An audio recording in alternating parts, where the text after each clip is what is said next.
여러분, 재난지원금이 지금 자영업자 소상공인들에게 큰 보탬이 된다는 이야기는 제가 말씀을 드렸습니다.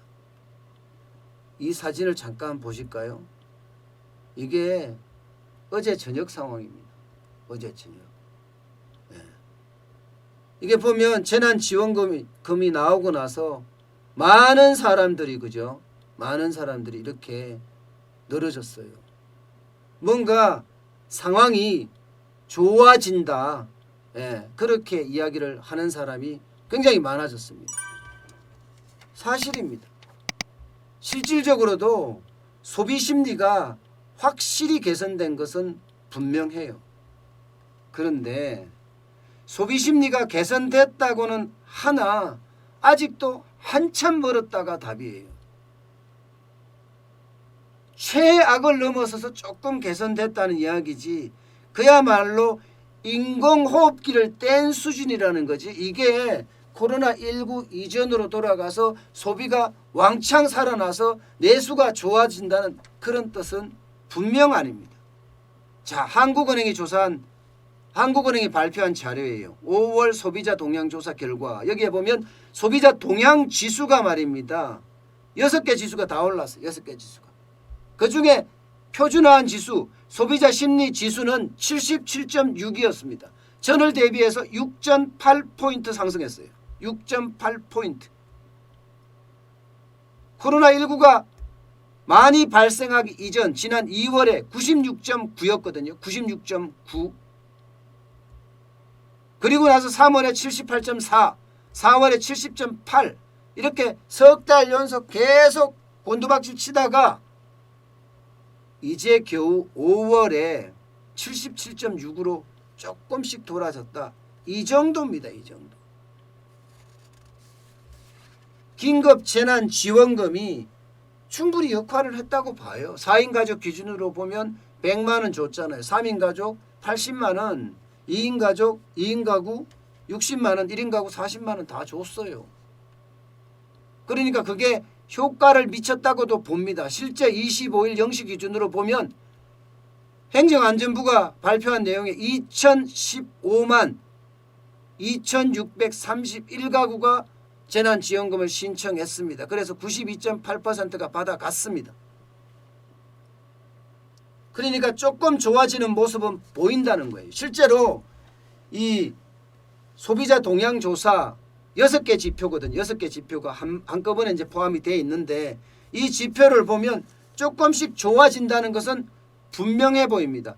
생활형편 지수, 그러니까 생활형편 전망 6포인트 띄었습니다. 현재 생활형편 지수 2포인트 띄었어요. 경기 판단 지수 5포인트 상승했습니다. 경기 전망 지수 향후입니다. 8포인트. 가계 수입 전망 4포인트 올랐고요. 소비자 지출 전망 지수 이것도 4포인트 올랐습니다. 꾸준히 올라가고 있어요.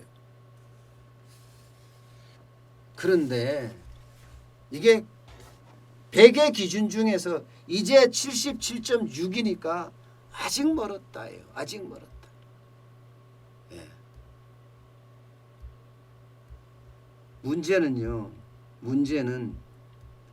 지금 기대 인플레이션이 굉장히 떨어진다는 거예요.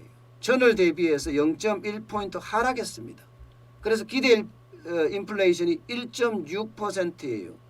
이게 2002년에 관련 통계를 작성했는데 그때 이후로 가장 낮은 수준입니다. 이렇게 되면 저물가가 굉장히 오랫동안 갈 수 있다. 이런 얘기예요. 지금 돈은 굉장히 많이 풀려서 돈의 가치는 떨어지면 상품의 가격은 올라가야 정상이잖아요.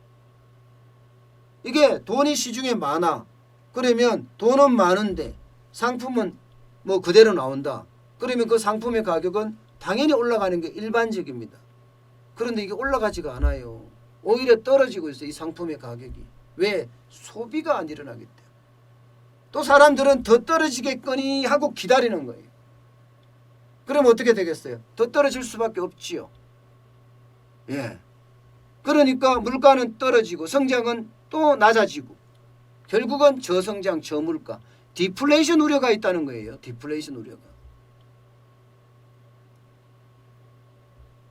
소비 심리가 나아져서 이게 100을 기준으로 하니까 막 100 위로 막 놀아야 돼요.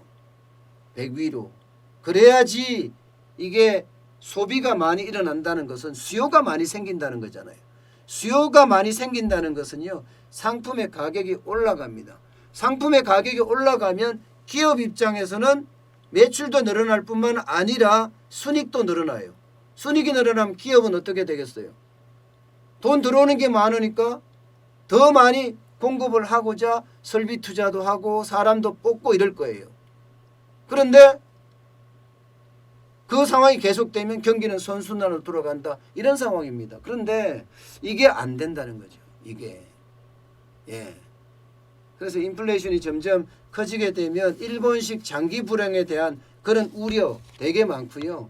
게다가 대한민국은 지금 수출을 중심으로 하는 나라라서 앞으로 저성장, 저물가가 지속되는 한 일본식 장기 불황을 맞을 수도 있다는 이야기가 지금 계속 나오고 있는 것도 그 때문이에요.